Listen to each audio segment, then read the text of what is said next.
하나님 말씀을 보겠습니다. 누가복음 24장 1절부터 보겠습니다.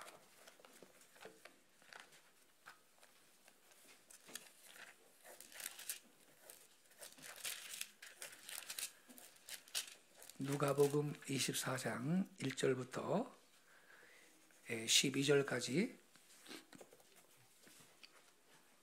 제가 낭독하겠습니다. 안식 후 첫날 새벽에 이 여자들이 그 준비한 향품을 가지고 무덤에 가서 돌이 무덤에서 굴려 옮겨진 것을 보고 들어가니 주 예수의 시체가 보이지 아니하더라.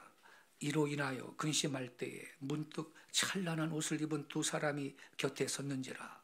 여자들이 두려워 얼굴을 땅에 대니 두 사람이 이르되 어찌하여 살아있는 자를 죽은 자 가운데서 찾느냐. 여기 계시지 않고 살아나셨느니라. 갈릴리에 계실 때에 너희에게 어떻게 말씀하셨는지를 기억하라. 이르시기를 인자가 죄인의 손에 넘겨져 십자가에 못 박히고 제3일에 다시 살아나야 하리라 하셨느니라 한데 그들이 예수의 말씀을 기억하고 무덤에서 돌아가 이 모든 것을 11 사도와 다른 모든 이에게 알리니 이 여자들은 막달라 마리아와 요한나와 야고보의 모친 마리아라. 또 그들과 함께한 다른 여자들도 이것을 사도들에게 알리니라. 사도들은 그들의 말이 허탄한 듯이 들려 믿지 아니하나.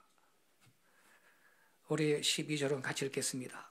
베드로는 일어나 무덤에 달려가서 구부려 들여다보니 세마포만 보이는지라.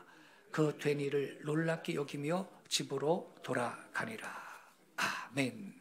오늘은 우리 예수님께서 사망 권세와 사탄의 권세를 이기시고 무덤에서 부활하신 부활절입니다. 전 세계 기독교인들에게 이날은 성탄절과 함께 가장 큰 종교적인 축일이며 기쁨의 날입니다. 이 뜻깊은 날 부활절에 예배의 자리로 나오신 우리 성도 여러분들께 예수 그리스도의 부활의 생명의 능력이 삶의 전 영역에 충만하시기를 먼저 주 예수님의 이름으로 축복합니다.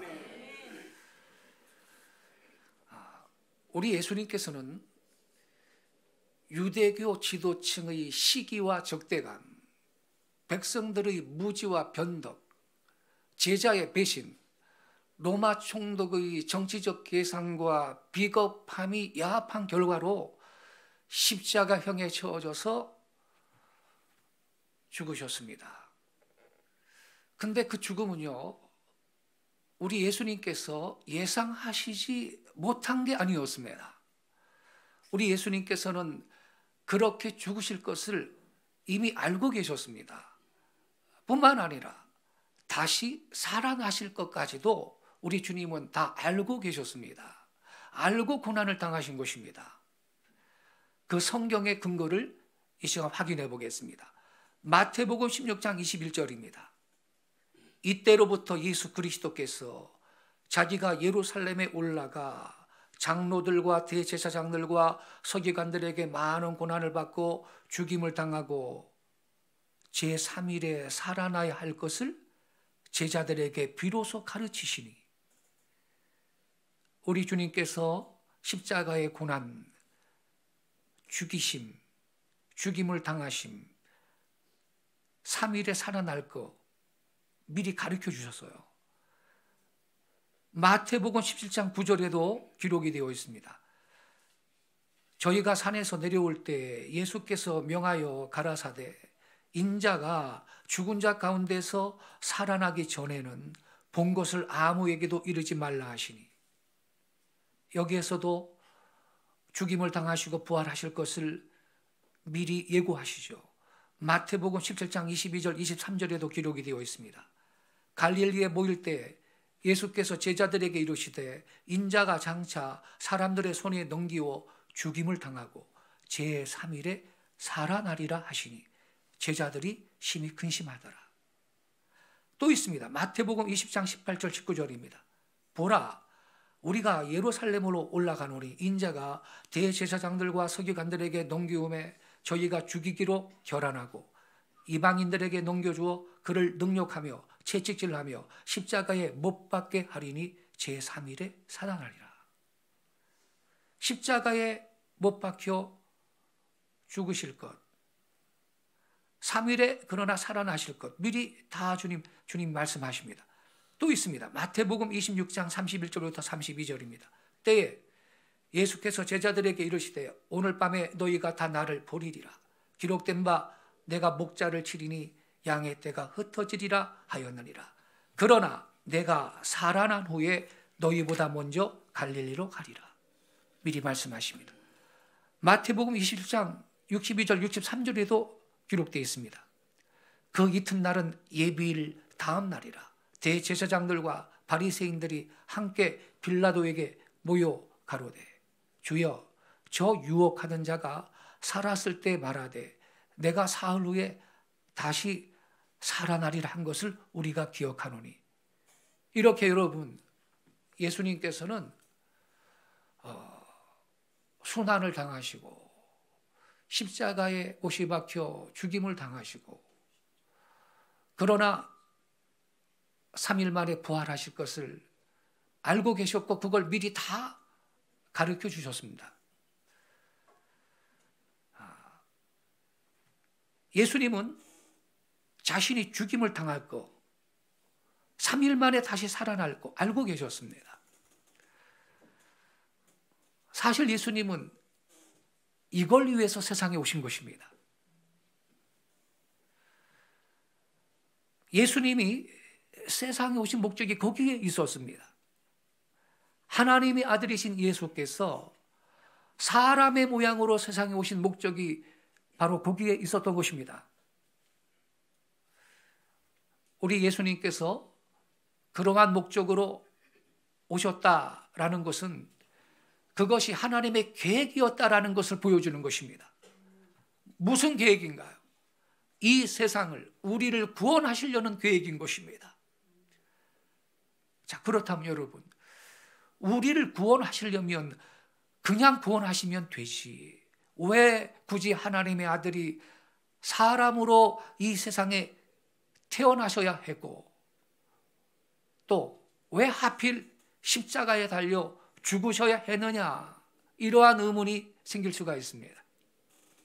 성도 여러분, 피 흘림과 죄는 불가분의 관계가 있습니다. 성경에 보면요, 죄의 삭은 사망이요 피 흘림이 없으면 사함이 없다, 그렇게 말씀합니다. 왜 피 흘림이 없으면 사함이 없는가? 우리 육체의 생명은 피에 있기 때문이라고 말씀합니다. 죄값은 사망인데 피 흘림이 없으면 사함이 없다. 왜 그래야 되나? 육체의 생명이 피에 있기 때문이라는 거예요. 레위기 17장 11절에 이렇게 기록이 되어 있습니다. 육체의 생명은 피에 있음이라. 여러분, 이것은 현대 과학도 인정하는 겁니다. 모든 육체는요, 그 생명이 피에 있는 겁니다. 피가 다 쏟아지면 죽는 거예요. 육체의 생명은 피에 있음이라. 내가 이 피를 너희에게 주어 제단에 뿌려 너희의 생명을 위하여 속죄하게 하였나니 생명이 피에 있으므로 피가 죄를 속하느니라. 이렇게 기록되어 있습니다. 아멘이십니까? 아멘. 예. 그래서 여러분, 우리가 죄 사함을 받기 위해서는 반드시 피 흘림이 있어야 하는 겁니다. 히브리서 9장 22절에도 이렇게 기록이 되어 있습니다. 율법을 따라 거의 모든 물건이 피로서 정결하게 되나니 피 흘림이 없은즉 사함이 없느니라. 이렇게 기록되어 있습니다. 그래서 여러분, 구약 시대에는 짐승을 희생 제물로 바쳐서 죄 사함을 받았던 것입니다. 죄의 대가는 사망입니다. 그러므로 죄 사함을 받기 위해서는 내가 죽어야 됩니다. 근데 그럴 수가 없잖아요. 그래서 나 대신에 양이나 소를 잡아서 그 피로 제사를 드렸던 것입니다. 이게 구약시대 성도들이 죄사함을 받았던 방식입니다. 죄사함을 받기 위해서 양이나 소를 제사장 앞에 끌고 갑니다. 제사장이 안수하라 그럽니다. 소의 머리에, 양의 머리에 안수하라 그럽니다. 그러면 내 죄가 이 짐승한테 다 전가된 것으로 하나님이 그렇게 인정을 해주셨습니다. 이 짐승을 희생의 제물로 하나님 앞에 바치고 죄사함을 받았던 것입니다. 그러나 여러분, 짐승을 잡아서 피를 흘리는 제사로서는 인간의 죄 문제를 온전히 해결할 수가 없습니다. 히브리서 10장 3절 4절에 이렇게 말씀하고 있습니다. 그러나 이 제사들에는 해마다 죄를 기억하게 하는 것이 있나니 4절에 이렇게 써 있습니다. 이는 황소와 염소의 피가 능히 죄를 없이 하지 못함이라. 이 구절을요, 공동번역 성경으로 한번 다시 읽겠습니다. 자, 자막을 보시고 우리 같이 읽겠습니다. 시작. 그런데 해마다 제물을 바치면서 죄를 되새겨야 하는 것은 황소와 염소의 피로서는 죄를 없앨 수가 없기 때문입니다. 해마다 무수하게 제물을 바치면서 죄를 되새겨야 한다는 거예요. 죄를 질 때마다 짐승 또 잡고, 죄를 질 때마다 또 짐승을 또 잡아바치고, 죄를 질 때마다 또 짐승을 잡아바치면서 해마다 죄를 되새겨야 한다는 거예요. 왜냐하면 그 황소와 염소의 피로는 죄를 완전하게 없앨 수가 없다는 거예요. 이 구절을 표준 세번역 성경으로 다시 한번 읽어보겠습니다. 다 같이 시작. 그러나 제사에는 해마다 죄를 회상시키는 효력이 있습니다. 황소와 염소의 피가 죄를 없애줄 수는 없습니다. 이거 보세요. 짐승 갖다 바치는 그 제사는요, 죄를 회상시키는 효력은 있지만 그 황소와 염소의 피로 죄를 온전히 없애줄 수는 없다는 거예요. 그러니까 이 짐승의 피를 갖고 죄를 속하는 것은 잠정적인 수단인 것입니다. 일시적인 방법일 뿐이지 인간의 죄를 위해서는 짐승이 아니라 죄가 전혀 없는 인간이 대신 죽어야 하는 것입니다. 그런데 그런 인간이 누가 있나요? 아담의 후손으로 태어난 모든 자연인은 모두가 죄인이기 때문에 자기가 자기 죄 때문에 죽어야 되는데 어떻게 남의 죄를 위해서 대속의 제물이 되어 피 흘려 죽어줄 수가 있습니까? 그래서 하나님께서는 그의 아들 예수님을 세상에 보내셔서 죄 없으신 예수님께서 우리를 위해 대신 십자가에서 죽으신 것입니다. 그리하여 세례 요한은요, 예수님을 가리켜 이렇게 말합니다. 보라, 세상 죄를 지고 가는 하나님의 어린 양이다. 요한복음 1장 29절에 그렇게 써 있어요. 이튿날 요한이 예수께서 자기에게 나아오심을 보고 이르되 보라, 세상 죄를 지고 가는 하나님의 어린 양이로다. 우리 예수님이 십자가상에서 온 세상 죄를 다 한 몸에 지시고 대속의 제물이 되어 죽어주셨으므로, 그래서 그분은요, 그 한 번의 제사로서 거룩하게 된 자들을 영원히 온전케 하신 것입니다. 할렐루야. 아멘. 더 이상 짐승을 계속 잡아 죽일 필요가 없는 거예요.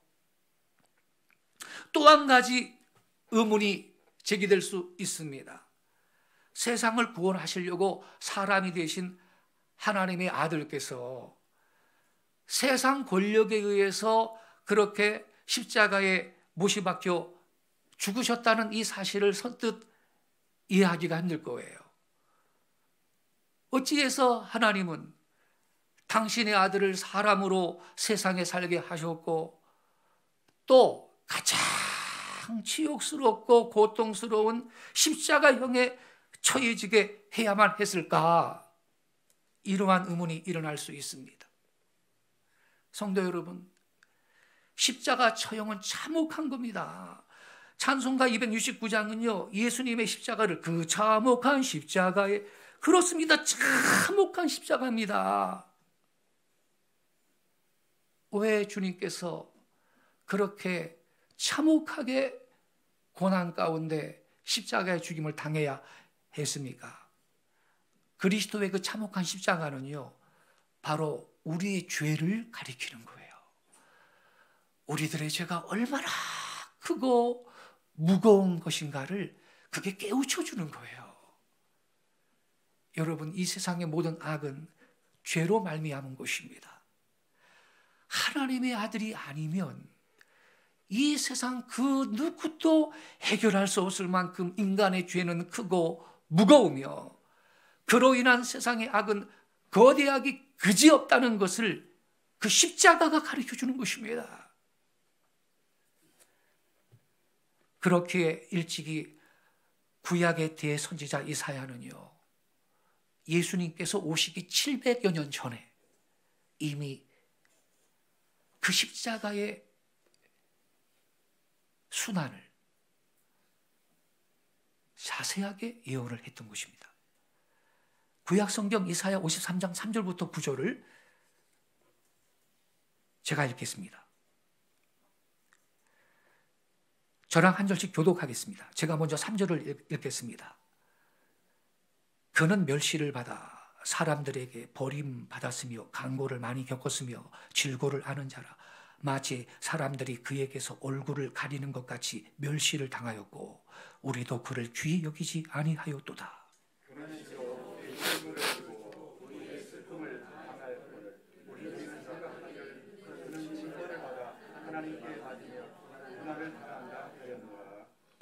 그가 찔림은 우리의 허물 때문이요 그가 상함은 우리의 죄악 때문이라.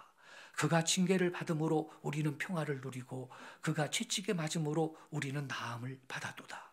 우리는 다 양같아서 각기 죄를 받거늘 여호와께서는 우리의 모든 죄악을 그에게 담당시키셨도다. 그가 곤욕을 당하여 괴로울 때에도 그의 입을 열지 아니하였으며 마치 도수장으로 끌려가는 어린 양과 털 깎는 자 앞에서 잠잠한 양같이 그의 입을 열지 아니하였도다.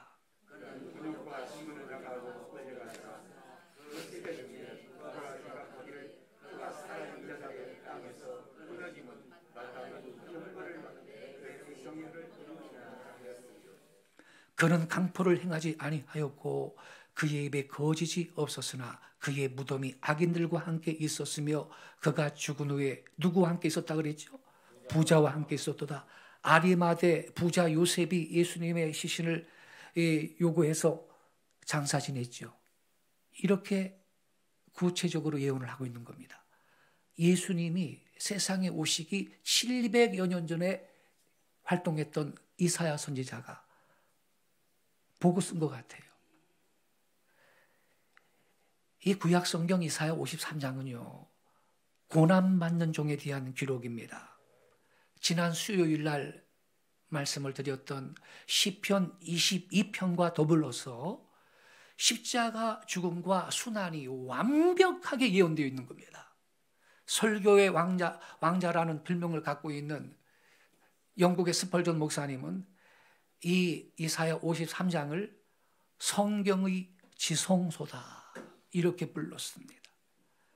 그리고 복음의 핵심이 여기에 농축되어 있다 이렇게 지적했습니다.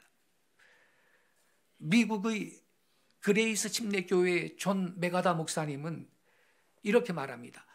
믿지 않기로 철저하게 작정하지 않는 이상 이사야 53장을 읽으면서 복음을 떠올리지 않는 것은 불가능하다.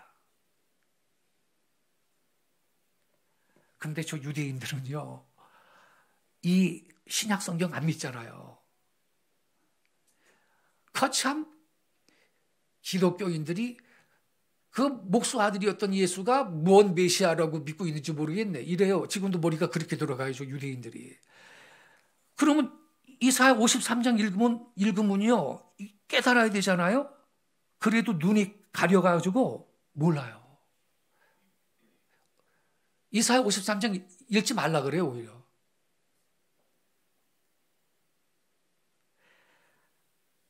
존 메가더 목사의 말이 맞습니다. 믿지 않기로 철저하게 작정하지 않는 이상 요 이사야 53장을 공부하면서 복음을 연상하지 않는 건 불가능한 거다. 왜? 예수님의 십자가의 순환이 아주 정확하게 지금 완벽하게 예언되어 있거든요. 메가도 목사는 계속 이렇게 말합니다. 이사야 53장에는 우리의 죄를 대속하기 위한 그리스도의 희생이 가장 잘 기술되어 있다. 그렇게 말했습니다. 이사야 53장은요, 구약 속의 복음서이고 구약에 게시된 가장 적나라한 십자가 예언입니다. 특히 여러분, 이사야 53장 5절에 보면 그가 찔림은 우리의 허물 때문이라 그래요. 그가 찔림은 우리의 허물 때문이라 그랬는데 그가 상함은 우리의 죄악 때문이다. 찔려서 상한 거죠. 근데 이 찔림이라는 단어는요, 단지 가시에 찔리거나 바느질을 할 때 바늘에 찔리거나 하는 가벼운 상처를 말하는 게 아닙니다. 히브리어로 원어가 할랄이라는 단어인데 직접적인 표현으로 꿰뚫다, 구멍을 뚫다 이런 의미예요. 이건요, 우리 예수님께서 손과 발이 대못이 박혀가지고 구멍이 뚫리고 관통이 될 것을 예언한 것입니다.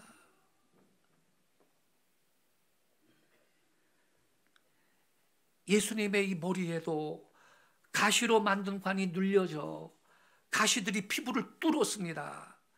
로마 군인들이 창으로 깊이 찌른 이 옆구리에서는 물과 피가 다 쏟아져 나왔습니다. 관통이 된 것입니다. 이렇게 꿰뚫린 것은 우리의 허물 때문이라고 이사야가 예언했습니다. 이 허물은 히브리어로 페샤인데 하나님을 향한 반역의 죄를 의미하는 거예요. 하나님을 거역하고 반역하고 대적한 죄인 것입니다. 우리가 다 그랬잖아요. 근데요, 우리가 오늘 누가복음 24장 말씀을 본문으로 읽었는데 앞에 부분은 우리가 아까 안 읽었어요. 거기에 보면요, 예수님께서 부활하신 날 오후에 있었던 사건이 기록이 되어 있어요. 부활하신 날 오후의 사건. 여기에 보면요, 두 제자가 낙심천만한 가운데 그들의 고향 엠마오로 돌아가고 있었습니다. 한번 우리 성경을 읽어볼게요. 자, 누가복음 24장 올해 13절부터 한번 보겠습니다. 13절부터 24절 제가 읽겠습니다.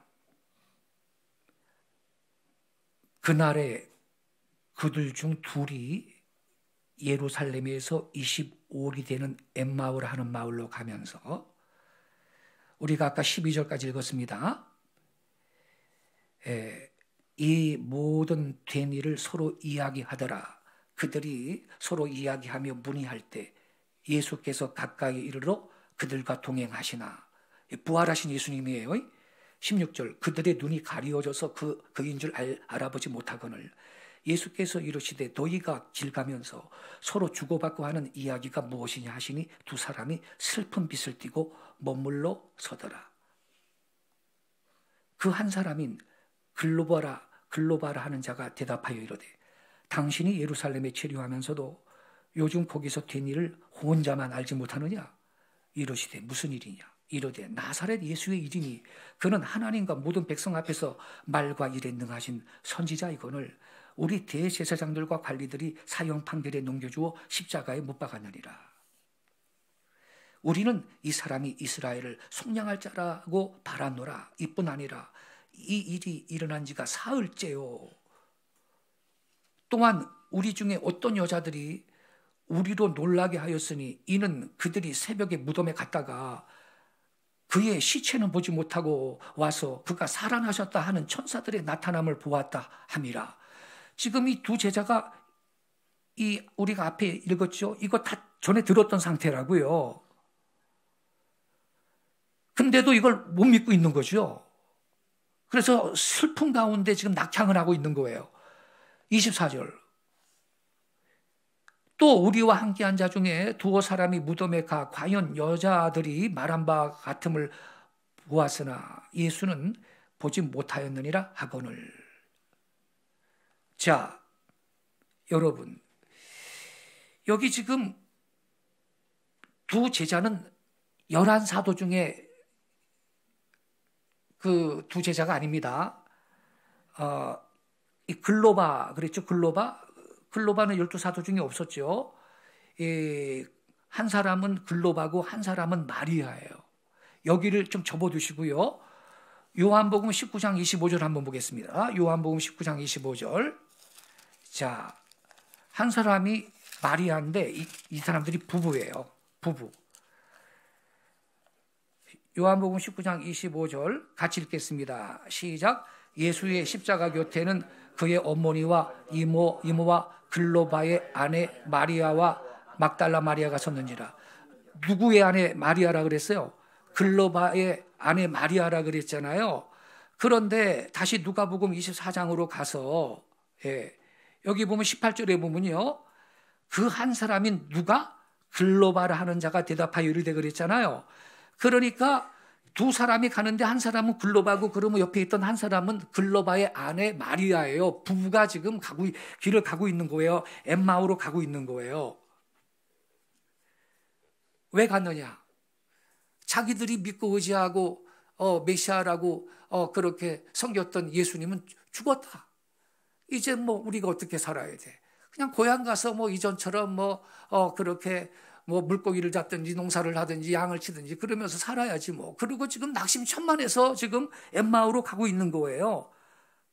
우리 예수님께서 부활하신 날에 오후에 말이에요. 예루살렘에서 엠마오까지는 여기 성경에 보면요. 약 25리, 11km 되는데 지금 고향으로 가고 있는 거예요. 여기 보면 이 부부는 부활의 아침에 이 막달라 마리아하고 두 사도가 우리 예수님의 무덤을 다녀왔던 이야기, 막달라 마리아가 예수님을 만났던 이야기를 나누고 있었지만 지들은 주님의 부활을 믿지 못하고 지금 낙심한 상태에서 고향 가고 있는 거예요. 그럼 이 사람들은, 이 부부는 어떻게 생각했느냐? 아마 우리 예수님의 시체를 누가 도둑질해 갔다. 주님의 시신이 도난당했다고 생각하고 있는 거예요. 뭐 가보니까 무덤에 세마포만 있고 예수님은 시신이 없다 그러니까 그걸 부활했다라는 예수님이 아까 우리 읽었죠. 부활할 거라고 그렇게 예고를 했는데도 그걸 못 믿는 거야. 못 믿고 지금 보고 왔다. 우린 세마포만 있다. 지금 시신이 없다 그랬는데도 그럼 누가 우리 예수님의 시신을 도둑질해 갔겠지. 그런 생각을 하고 있는 거예요. 그러면서 슬픈 마음으로 지금 엠마오 고향으로 가고 있는 겁니다. 이때 부활하신 예수님께서 동행하셨지만 그들은 알아보지 못했어요. 주님의 모습이 부활하신 주님의 모습이니 다른 모습으로 변화가 되어 계셨기 때문입니다. 우리 예수님께서 무슨 일이 있었느냐 물으실 때 이 두 제자는요, 며칠 동안 있었던 일을 열심히 좀 알려주고 있죠. 이때 예수님께서는 그들의 불신을 파악하시고 구약 성경에 예언된 메시아에 대해 그때 전해 주셨던 것입니다.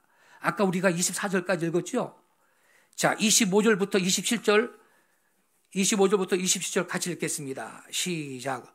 이르시되 미련하고 선지자들이 말한 모든 것을 마음에 더디 믿는 자들이여, 그리스도가 이런 고난을 받고 자기의 영광에 들어가야 할 것이 아니냐 하시고, 27절. 이에 모세와 모든 선지자의 글로 시작하여 모든 성경에 쓴 바 자기에게 관한 것을 자세히 설명하시니라. 이거 그대로 두세요. 자막 25절부터 27절 그대로 같이 올려놔 주세요. 자, 여기 보면요, 우리 예수님이 이 두 제자의 불신을 파악을 하셨죠. 그리고 구약 성경에 예언된 이 메시아에 대해서 가르쳐 주시는데, 자, 여러분 25절을 다시 보세요. 이르시되 미련하고 선지자들이 말한 모든 걸 마음에 더디 믿는 자들이요, 그리스도가 이런 고난을 받고 자기 영광에 들어가야 할 것이 아니냐 하시고, 27절이 중요해요. 이에 모세와 그 다음에 누구의 글 그랬죠? 모든 선지자의 글로 시작하여 모든 성경에 쓴 바 자기에게 관한 것을 자세히 설명하시니라 그랬어요. 자, 그렇다면 질문할게요. 이에 모세와 모든 선지자의 글로 시작하여 이 선지자의 글로 시작해가지고 자기에게 관한 거 자세히 설명했대. 그러면 이 선지자의 글 가운데 대표적인 선지자의 글은 누구의 글이었을까요? 이사야 53장입니다. 우리 지금 읽고 있죠? 이사야 53장을 우리 주님은 딱 펼쳐가지고 이렇게 써 있었잖아. 그런데 왜 우리 못 믿어? 이사야는 당시 주님 그렇게 말했겠죠. 700여 년 전 사람이야. 2000년 전에 주님이 계셨으니까. 700여 년 전에 미리 이렇게 얘기했잖아.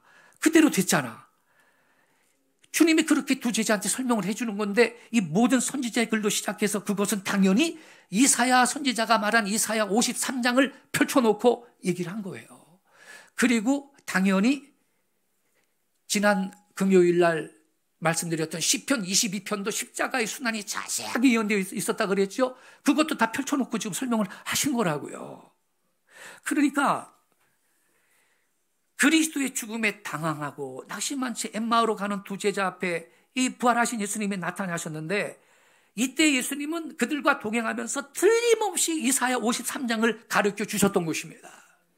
물론 시편 22편도 펼쳐놓고 가르쳐 주셨을 것이고 여기 처음에 이에 모세와 모든 선지자의 글로 시작하여 창세기, 출애굽기, 레위기, 민수기, 신명기 모세 오경이라 그래요. 모세가 기록했어요. 그럼 거기에도 예수님이 십자가에서 죽으실 거 예언되어 있죠. 아담과 하와가 죄 짓고서는요, 에덴 동산에서 추방될 때 우리 주님이 가죽옷을 지어 입혔다고 창세기 3장 21절에 기록되어 있죠. 자기 몸이 벌거벗은 줄 알고 죄를 짓고 나니까 수치가 드러났어요. 몸에서 빛의 광채가 다 사라지고 영광의 광채가 다 사라지니까 나체가 드러나니까 말이죠. 왜냐하면 여러분 성경에 보면 하나님은 빛의 옷을 입었다 그래요. 근데 사람은 하나님의 형상대로 지음받았으니 그들이 벌거벗었지만 여러분 이 빛의 광채가 그들을 덮고 있었을 거라는 거죠. 예. 근데 범죄하고 나니까 하나님의 영광이 떠나고 말이죠. 나체가 드러나니까 무화과 나무 잎을 따가지고 하체를 가렸는데 죄로 인해서 수치심이 생긴 거예요. 이들을 내쫓을 때 우리 예수님이 하나님이 가죽옷을 지어 입혔다 그래요. 가죽옷이 하나 나오려면 죄는 진 적도 없고 경험한 적도 없는 어린 양 한 마리가 피를 뚝뚝 흘리면서 희생에 되어야 가죽옷이 나오는 거 아닙니까? 그 가죽옷이 바로 예수님을 예언했던 것입니다. 할렐루야. 우리의 의의 옷이 되실 예수님을 이미 예고한 거거든. 그러니까 예수님이 27절에 모세와 모든 선지자의 글로 시작해서 모든 성경에 쓴 바 자기에게 관한 것을 이 두 제자한테, 더디 믿는 두 제자한테 자세하게 지금 길을 가면서 설명해 주셨다는 거예요. 이때 여러분 예수님은 아마도 특별히 이 이사야 53장을 가르쳐 주는데 많은 시간을 할애하셨고 그가 당한 모든 고난이 이미 분명하게 예언되어 있었다라는 사실을 알려주셨을 것입니다. 아까 제가 말씀드렸죠. 이사야 53장 5절에 어떻게 써 있어요? 그가 찔림은 우리의 허물 때문이요 그가 상함은 우리의 죄악 때문이라. 왜 상했나요? 찔려서 상했는데 이 찔렸다는 게 무슨 바늘 같은데 살짝 찔린 그 정도가 아니라 그랬죠. 이건 꿰뚫다야 꿰뚫다. 원문의 의미가요. 대못에 찔렸잖아요. 수족이. 그러니까 성도 여러분 우리 예수님의 십자가의 죽음은요 사고가 아니었습니다. 그건 사고가 아니었습니다. 그리고 하나님의 계획에 착오가 생긴 것도 아니었습니다. 오히려 하나님의 계획이 명확하게 이루어진 것입니다.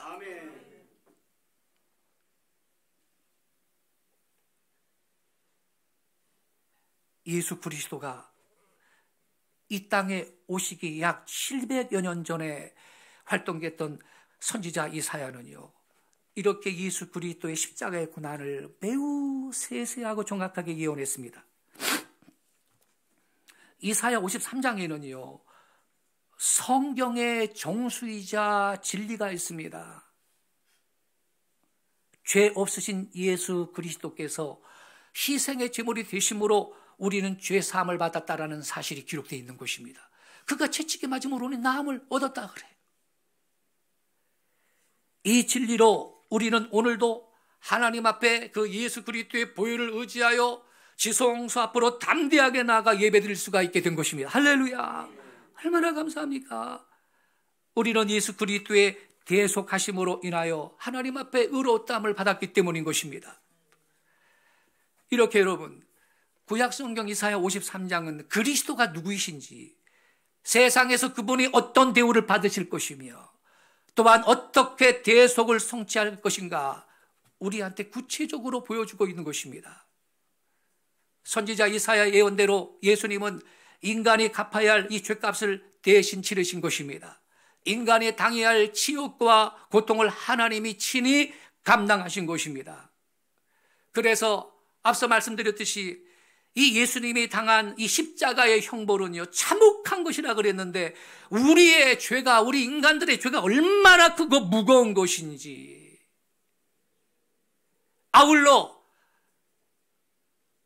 우리의 구원은 전적으로 하나님의 은혜라는 사실을 깨닫게 해주려는데 목적이 있는 것입니다. 그것이 그리스도의 십자가입니다. 예수님의 십자가는 본래 하나님의 마음에 있었던 우리 인류를 위한 하나님의 지혜이며 비밀한 계획이었기 때문에 예수님께서는 이미 다 알고 계셨습니다. 뿐만 아니라 그 계획을 친히 수행하러 오셨던 것입니다.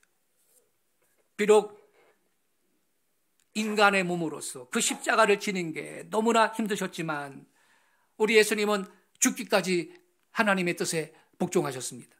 하나님의 뜻을 받들어 우리를 구원하시는 일이었기에 주님은 기꺼이 그 치욕과 고난을 끝까지 감당하신 것입니다. 그래서 십자가에서 숨을 거두시기 전에 마지막으로 하신 말씀, 다 이루었다 그랬습니다. 예수님께서 다 이루신 것입니다. 하나님의 구원 사역을 완수하셨던 것입니다. 그런데 더욱 감사한 것은 우리 주님께서 무덤에서 부활하셨습니다.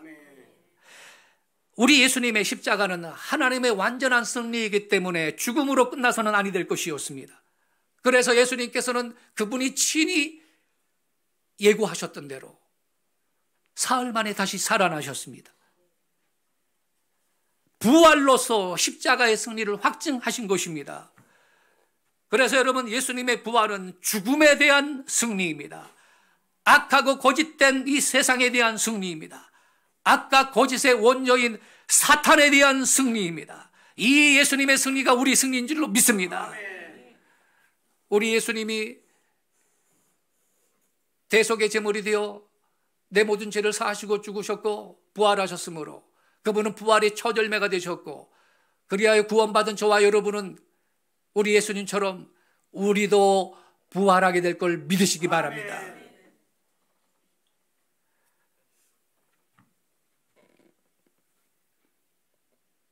예수님은요, 당신이 그 순환당할 거 미리 다 알고 계셨고, 그것만이 아니라 부활하실 것도 예수님은 알고 계셨다 그랬어요.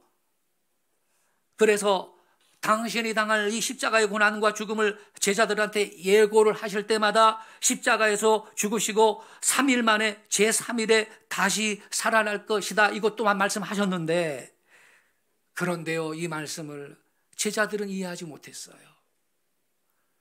그렇게 많이 말씀을 했는데도 이걸 이해하지 못해요. 사실은 이해가 안 되는 말씀이죠. 그래서 귀담아 듣지도 않았던 것 같아요.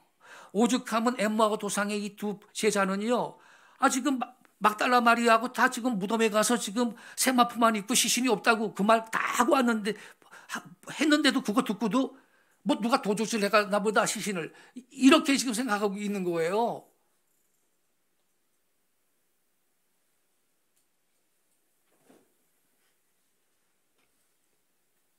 예수님이 돌아가신 다음에 제3일 새벽에 갈릴리에서 예수님을 따라온 요인들이요, 예수님의 시신을 모시기 위해 가지고 이 향품을 갖고 무덤에 갔잖아요. 갔더니 무덤을 막고 있던 돌이 굴려져 있는 거예요. 그래 들어가 봤더니 예수님의 시체가 보이지 않아요. 그래서 근심하고 있을 때 문득 찬란한 옷을 입은 두 사람이 그 여인들 곁에 나타났습니다. 오늘 본문 4절이죠. 이 찬란한 옷을 입었다, 이 말은 천사들을 묘사할 때 쓰는 이 표현 방식입니다. 천사들 둘이 이 여인들 앞에 나타난 거예요. 여인들이 두려워서 얼굴을 땅에 대고 엎드리자 이 두 천사가 뭐라 그랬습니까? 어찌하여 살아있는 자를 죽은 자 가운데서 자느냐? 여기 계시지 않고 살아나셨느니라. 갈릴리에 계실 때 너희에게 어떻게 말씀하셨는지를 기억하라. 이러시기를 인자가 죄인의 손에 넘겨져 십자가에 못 박히고 제3일에 다시 살아나리라 나야 하리라 하셨느니라. 이걸 알려주시는 거예요, 천사들이. 예수님께서는 당신께서 말씀하신 그대로 십자가에 못 박히고 제3일에 다시 살아나신 것입니다. 이 제3일이라는 것은요, 예수님께서 돌아가신 날을 제1일로 잡고 세 번째 날을 의미합니다. 그래서 예수님은요, 오늘날로 말하면요, 금요일 오후 해가 지기 전에 돌아가셔서 주일 새벽에 동트기 전에 살아나셨습니다. 그러니까요, 만 하루 반 만에 다시 살아나신 것입니다. 그리하여 여러분, 우리 기독교는 더 이상 유대교의 토요일 안식일을 따르지 않고 예수님께서 부활하신 날, 승리하신 날, 우리의 구원을 완성하신 날, 이 주일, 이 날을 주님의 날로 기념하며 지키고 있는 것입니다.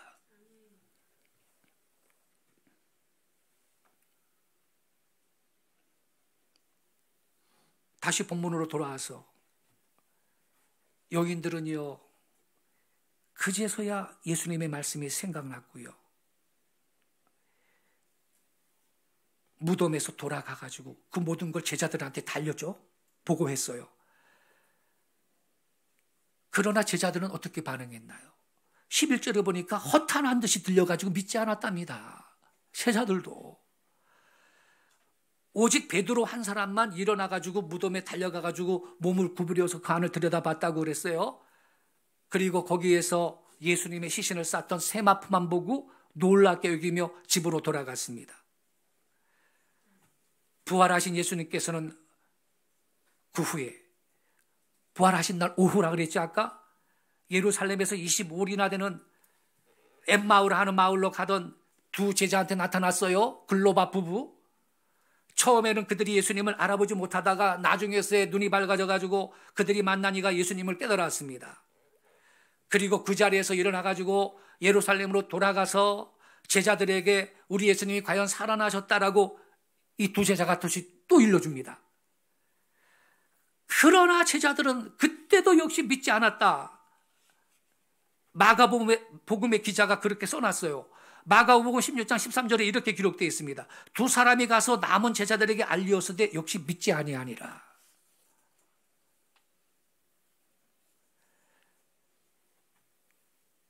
그때 예수님께서 친히 그들 가운데 나타나셔서 말씀하셨습니다. 너희에게 평강이 있을지어다. 누가복음 24장 36절에 거기 있던 사람들이 모두 놀라고 무서워하면서 이번에는 어떻게 생각하느냐? 유령이라고 생각해. 유령이라고. 이 마음에 더디 믿는 인간들 봐요. 이젠 유령이라고 생각해요. 유령. 그들한테 예수님께서 말씀하십니다. 누가복음 24장 40절 41절에 이렇게 기록되어 있어요. 어찌하여 두려움이 어찌하여 마음에 의심이 일어나느냐? 내 손과 발을 보고 나인 줄 알라. 또 나를 만져봐라. 영은 살과 뼈가 없으되 너희 보는 바와 같이 나는 있느니라 그랬어요. 그리고 제자들한테 손과 발을 보여주시죠. 그런데도 여전히 이들이 선뜻 믿지 못하고 그냥 놀랍게만 여겼다 그래 써 있어요. 그러니까 예수님께서 이들을 믿게 하려고 도와주세요. 어떻게 도와주시느냐면요, 여기 먹을 게 없느냐 물어봐요. 제자들이 구운 생선 한 토막 드리니까 받아가지고 그들 앞에서 잡수셨습니다. 누가복음 24장 42절 43절에 그렇게 써 있어요. 유령이 아니고 다시 살아 돌아오신 예수님 자신이시라는 것을 제자들한테 확신시키려는 행동이었던 것이죠. 그리고 44절에 보면 우리 주님은 또 중요한 말씀을 하고 계십니다. 44절에 이렇게 써 있어요. 또 이르시되 내가 너희와 함께 있을 때 너희에게 말한 바 곧 모세의 율법과 선지자의 글과, 이번에는 모두 나오나요? 시편 22편에 예수님이 십자가에 수족이 찔리고 고난당하는 거 다 기록되어 있는 거 말씀드렸죠? 시편에 나를 가리켜 기록된 모든 것이 이루어져야 하리라 한 말이 이것이다. 그러면서 다시 한번 알려주세요.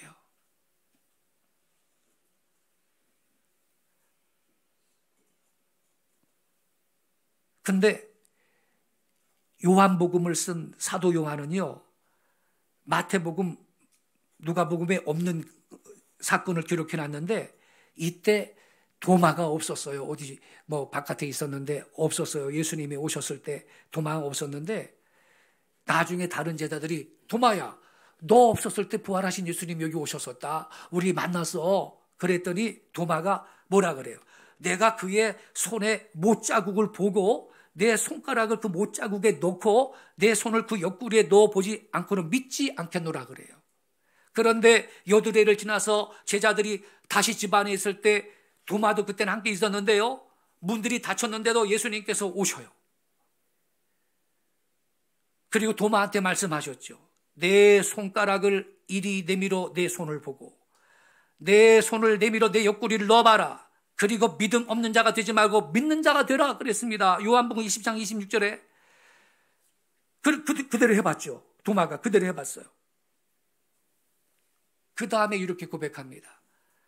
나의 주님이시요 나의 하나님이십니다. 비로소 그렇게 도마가 고백을 합니다. 이때 예수님이 말씀하셨습니다. 요한복음 20장 28절에 너는 나를 본고로 믿느냐? 보지 못하고 믿는 자들은 복되도다. 할렐루야. 보지 못하고 믿는 자들은 복되도다 하시니 주님의 말씀을 여러분 명심하세요. 우리는요 모두 보지 못하고 믿는 사람들입니다. 복 있는 성도인 줄로 믿습니다. 왜 복이 있는가? 왜 보지 못하고 믿으면 복된 사람인가? 아무나 못 믿어요. 선택받은 백성만 믿는 거예요. 택하심을 받은 사람들만 그게 믿어지는 거예요. 택하심을 따라 성령님께서 이 우리 내면에 내 영에 역사하셔서 믿게 하시는 사람들이 우리인 겁니다. 할렐루야. 그래서 마태복음 11장 27절에 예수님이 이렇게 말했습니다. 같이 읽겠습니다. 시작. 내 아버지께서 모든 것을 내게 주셨으니 아버지 외에는 아들을 아는 자가 없고 아들과 또 아들의 소원대로 계시를 받는 자 외에는 아버지를 아는 자가 없느니라. 여러분, 이 하반절이 중요해요. 아버지 외에는 아들을 아는 자가 없고요. 아들, 예수님이죠. 예수님. 아들과 그 아들의 소원대로 누구 외에는요? 계시를 받는 자 외에는 아버지 하나님을 아는 자가 없대. 여러분, 하나님을 아시지요? 무슨 뜻인가요? 언젠가 내 삶 가운데 계시가 왔다는 뜻인 걸 믿으시기 바랍니다. 저도 그렇고 여러분도 그렇고 하나님이 우리의 아버지이시고 천지 만물을 창조하신 분인 게 여러분 믿어지시죠? 이거 아무나 못 믿는 거예요. 그러면 우리는 그게 믿어져. 무슨 뜻이냐? 계시를 받는 자 외에는 아버지를 아는 자가 없대. 언젠가 저와 여러분의 삶 가운데 계시가 왔다는 겁니다. 할렐루야. 이게 바로 택함받은 성도의 증거인 것입니다. 아무나 못 믿어. 예수님 부활도요, 여러분 우리는 믿는 겁니다. 보지 못하고 믿는 자들은 복됩니다. 왜냐하면 계시를 받았거든. 이게 우리 성경을 지금 상고하기 위해서 성경이 계시인 겁니다. 할렐루야. 이거보다 확실한 게 어디 있습니까, 여러분? 게다가 성령님께서 역사하셔서 우리는 믿게 하신 사람들인 것입니다. 사람의 지혜로는 이해할 수가 없어요. 무슨 하버드에서 박사학위를 15개를 받았다 할지라도 이거를 알 수가 없어요. 인간의 지식으로 알 수가 없어요. 믿을 수도 없어요. 믿을 수 있게 해주시는 은혜를 받은 사람들이 우리인 걸 믿습니다. 성도 여러분, 예수 그리스도의 부활은 우리 기독교로 하여금 기독교 되게 하는 대단히 중요한 요소입니다. 어떤 종교에도 없는 독특한 신앙의 내용입니다. 부활신앙은 곧 기독교신앙이며 기독교신앙은 곧 부활신앙입니다. 부활신앙을 확고히 하는 우리 성도들이 되시기를 바랍니다. 우리 예수님께서 십자가에 못 박히신 후에 제자들은 겁에 질려가지고요, 어떤 방에 모여서 문을 굳게 걸어 잠그고 있었지요. 그리고 아까 말씀드렸죠, 제자 두 사람은 멀리 엠마오 촌으로 지금 피해가고 있습니다. 다시 말하면 그때 예수님의 제자들은 낙심천만이야. 혼비백산의 참혹한 모양이었던 것입니다. 예? 이런 겁쟁이들이에요. 근데 이러한 제자들이 어떻게 새로운 용기를 얻었습니까? 예수님을 못 박은 원수들이 들끓는 예루살렘에서 새롭게 복음을 전파할 수 있는 그 용기가 어디에서 생겼나요? 어떻게 그들이 예수님의 부활을 증거할 수 있었습니까? 어디에서 이 용기가 회복됐나요? 거기에 대한 설명은 하나밖에 없습니다. 그들은 부활하신 예수님을 만났습니다. 그래서 뒤집어진 겁니다. 그래서 여러분, 만일 예수님의 부활이 없다면 기독교는요, 2000년 전에 그냥 한 3년 일어나다가 끝난 거예요. 그래서 기독교와 이 교회 자체의 존재가 예수님의 부활을 증명하는 것입니다.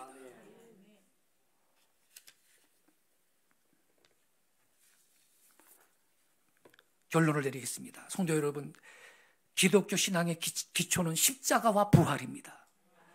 만일 예수의 부활이 없었다면 기독교는 초창기에 무너졌을 것이며, 예수 그리스도의 뼈가 한 조각이라도 발견되었다면 기독교는 벌써 사라졌을 것입니다. 부활 없는 기독교는 기독교가 아닙니다. 우리는 살아계신 하나님과 죽음을 정복하고 영원히 살아계신 하나님의 아들 구세주 예수님을 믿고 있는 것입니다. 우리 주님은 부활하셔서 지금도 살아계시고 지금도 이 자리에 그의 영으로 임재하고 계시며 우리와 같이 있는 걸 믿습니다. 이 부활의 신앙을 갖고 있는 성도 여러분, 부활절을 맞이하면서 여러분의 삶의 전 영역에, 일터에도, 가정에도, 자녀들한테도, 여러분의 육체에도, 영에도 예수님의 부활 생명의 능력이 더욱 충만하시기를 예수님의 이름으로 축원합니다. 기도하겠습니다.